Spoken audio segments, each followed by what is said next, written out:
Monetary policy statement for the month of August 2013. Annual inflation picked up in July 2013. Headline and core inflation rose to 5.1% and 6.4% from 3.6 and 5.8% respectively in June 2013. The increase in annual inflation is attributed to food prices, particularly the price of processed foods, which are likely to be transitory. In contrast, annual and monthly non-food inflation remained virtually unchanged in July 2013. Monthly core inflation edged down to 0.4% in July and remained consistent with achieving an annual rate of core inflation of 5% over the medium term. Real economic growth is forecast to increase to 6% in 2013-2014. However, downward risks to economic growth remain.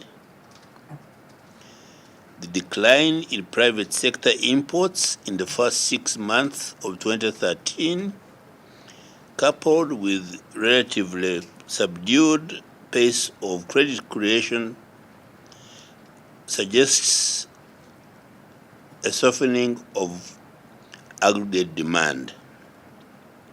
The decline in lending rates from 27% a year ago to 22.6% in June 2013 will contribute to increasing private sector investment and a strengthening of economic growth over time, which is consistent with achieving the inflation objective.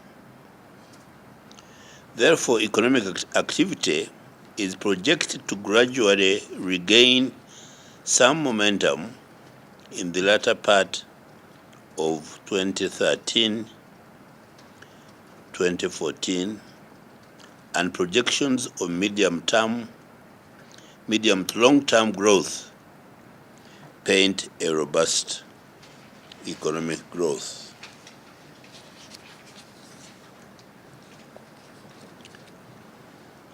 As was indicated in July 2013 policy statement, risks to the inflation outlook remain on the upside. The growing inflationary pressures originate from the domestic supply side, along with the prospect of increases in oil prices due to geopolitical factors in the Middle East and North Africa region. Demand pressures remain moderate and still do not pose a risk to the inflation outlook. The Bank of Uganda forecasts suggest that annual headline and core inflation is likely to increase slightly in the next 3 to 6 months, largely driven by the effect of drought on domestic food production and food prices. Nevertheless, the impact of drought is expected to be temporary. Once these effects dissipate annual inflation is expected to fall back and stabilize around the Bank of Uganda target of 5%. On the basis of the current assessment of the global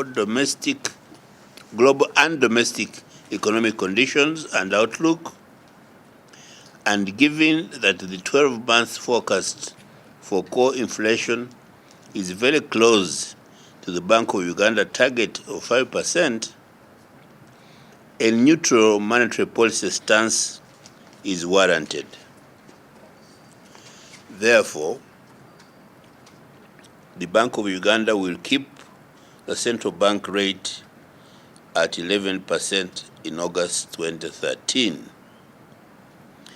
The band on the CBR will be maintained at plus or minus 2 percentage points on the CBR, and the margin on the rediscount rate at 3 percentage points on the CBR.